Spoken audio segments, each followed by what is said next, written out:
What's going on, everybody, and welcome back to another Honda video. So first things first, I fixed the pump. The pump is working. I'm excited. I basically rebuilt it. So I took this thing apart and it was all rotted. It was crispy inside. I'm sorry I didn't film more of it. I don't know. Terrible. I know. I'm sorry. But I rebuilt it. Basically sanded everything down, made it all look nice inside. I don't know if it'll last forever, but it should last for a little while, and maybe I'll take it back off next winter and recondition it again. I don't know, or at least check on the status of it. I think I'm just going to leave it as it sits for now. We'll see if it stops working and leans out and the motor blows up. I guess it is what it is, but maybe that's stupid of me, but longevity-wise, you know, I think it'll be okay as long as I use it frequently and get into boost and it works. Then I don't know, I think it'll be fine. So anyway, I'm gonna send it. I think it freaking sat for a long time, and this thing was made in 2010, so it definitely just sat for a long time with like water in it or whatever. And yeah, it just totally seized. One of the magnets came off of the wall, and so it was like stuck to the motor, to the brushes and everything. So it's just totally screwed up, or not to the brushes, but like the part that spins. I don't know the names of everything, but the brushes up top, I cleaned that surface too, so the brushes make good contact now. So everything's nice. I'm going to remount it, hook it back up with the lines, and try to test it again right now. And if that works, then I think we're all set here in the front bumper area, and I can fit the front bumper. Because it seems like we don't have any leaks, and it seems like everything works. So once we put the front bumper on this thing, all I have left to do is put the controller inside and run a vacuum line to that controller, and this thing should be on meth. But otherwise, I could drive it and have it not be on meth. So I'm thinking about that. So if I do that and put the bumper on, I could get this thing ready in the coming days. So maybe even give this thing a bath tomorrow night and get it out of the garage and take it for a little rip to go get some fresh gas. So this thing could be on the road pretty soon. I'm pretty excited. I've been wanting to drive this thing. I got to do an oil change too. I got to get a filter tomorrow, I think. So gonna see what kind of filter it needs again. I forget the Delco lookup, but I'll try to get that. And I got to get some other parts too for a side job. So I got some stuff going on. So maybe we'll get it done. Maybe won't get it done. But I'd like to have it out this weekend. That'd be cool. It'll be nice. Anyway, that's that. Hopefully y'all enjoy this video. Alright, so the pump's pretty loud. I don't know if the bearings are all shot in it or what, but it seems like it's working. I see washer fluid in there. I don't know how much it's spraying, if it's spraying enough. I'm going to go power it up. I think maybe I just got all the air out of the lines. Let's see how much it sprays now. I'm going to fire it up. Hopefully I don't make a mess.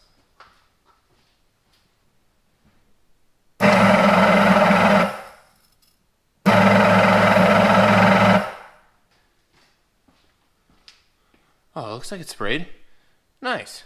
So I think it's working. I don't know if it's a good spray pattern or what, but it seems like it's spraying. Cool. So I got the oil changed, new filter, new Rotella T6 5W40. It's actually diesel oil, and that's what I always use in this thing because it has good amount of blow by, decent ring gap, and the oil gets really hot running through the turbo and things like that. So I feel like it's good to run a diesel oil because diesel oil goes through a lot of the same abuse that this oil does as well. So I run diesel oil and I do frequent oil changes, 3,000 miles, something like that, is what I try to stick to. So we're all topped off with oil, and I've got radiator topped off. I got everything pretty much okay, I think, I hope. Hopefully I'm not forgetting anything. Vacuum lines are all accounted for, I think, and not everything's hooked up yet with the meth system, but I just want to get it on the road at this point. Topped off the power steering since I drained that system. I hope that that is full enough. I put some in here, and I think I turned the wheel a little bit and it sucked down a little bit, so hopefully it doesn't suck that much more down. I rotated the tires and I cleaned the insides of the wheels. They were really nasty while I had the wheels off, aired up all the tires to 33. So I think we're ready to go. I moved everything, so I'm gonna back it out. I'm just gonna try to fire this thing up. Hasn't run all winter, so I'm hoping that it fires up and we don't have any issues, injector issues or anything like that, because it has been a while since it ran. I gotta get some stuff straightened out still, but we're gonna try to see if I can get this thing out of hibernation. Let's see if it'll start.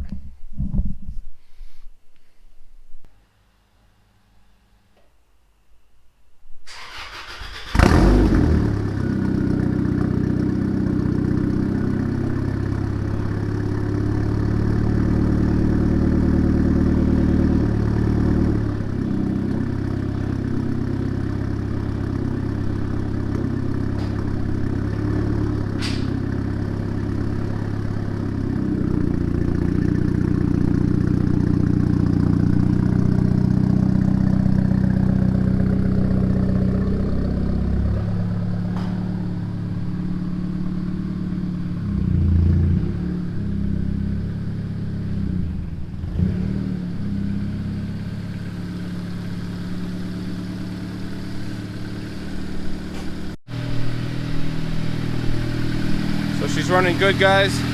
Purring. Sounds really good. I can't wait to test out this new. Oh, we got an oil leak here. Looks like my oil line's dripping pretty bad. All right, I guess I got to get a new oil feed line for this thing. That's a real bummer.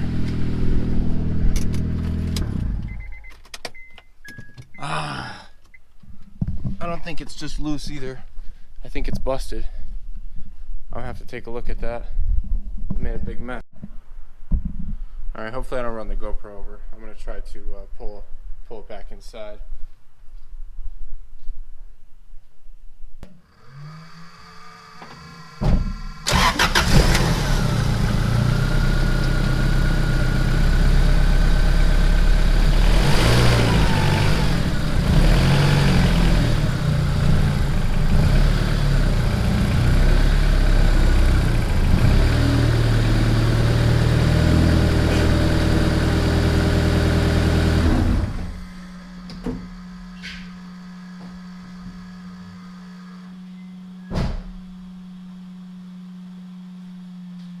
Yep, that hose is shot. I think I'm screwed. Dang, guys, that's a bummer.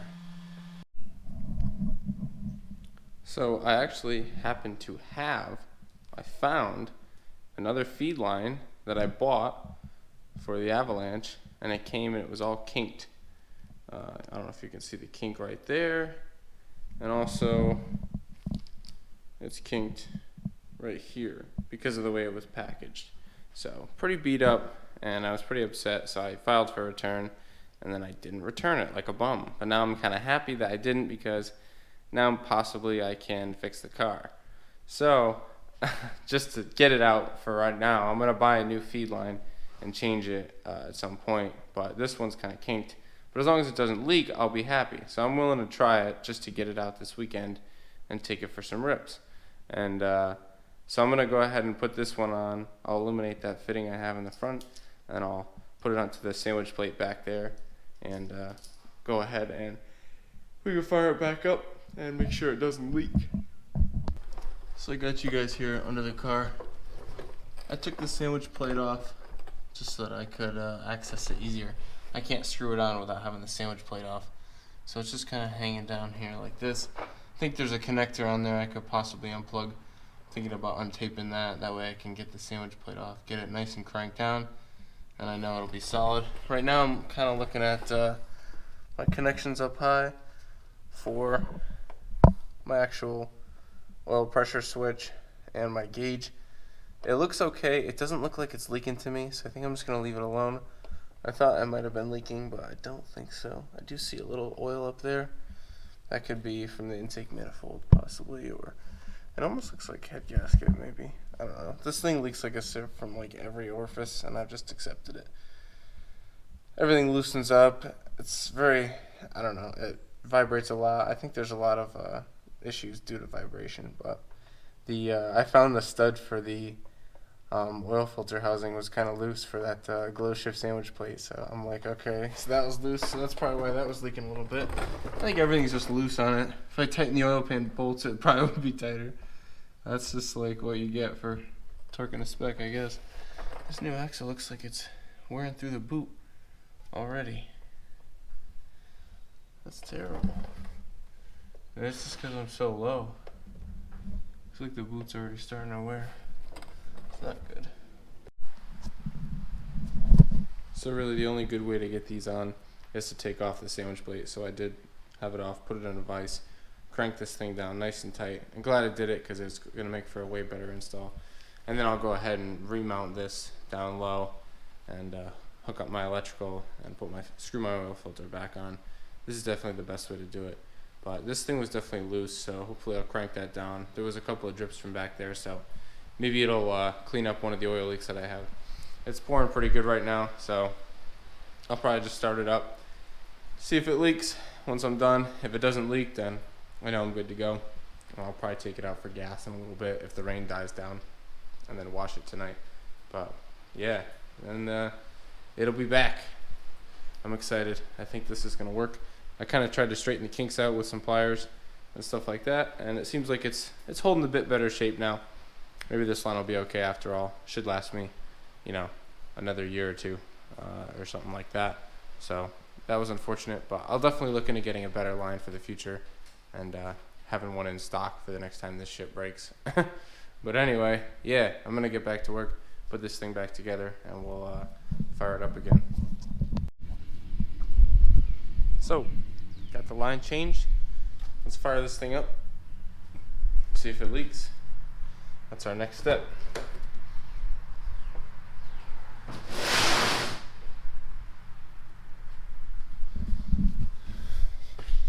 Alrighty, I'm gonna do a quick fire up, hop out. Hopefully this is a decent angle here. Make sure we got oil pressure first, and I'll hop out and see what's leaking.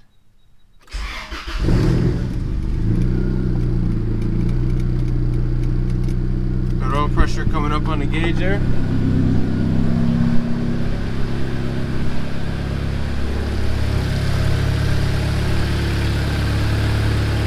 I don't see any leaks out of here.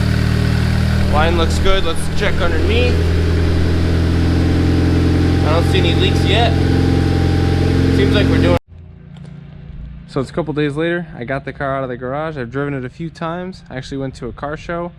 Sorry I didn't take you guys along. I'm not I do enjoy car shows for what they are, and I like to be there kind of in the moment, not filming everything. Although I wish I was filming, because it was a crazy GTR crash.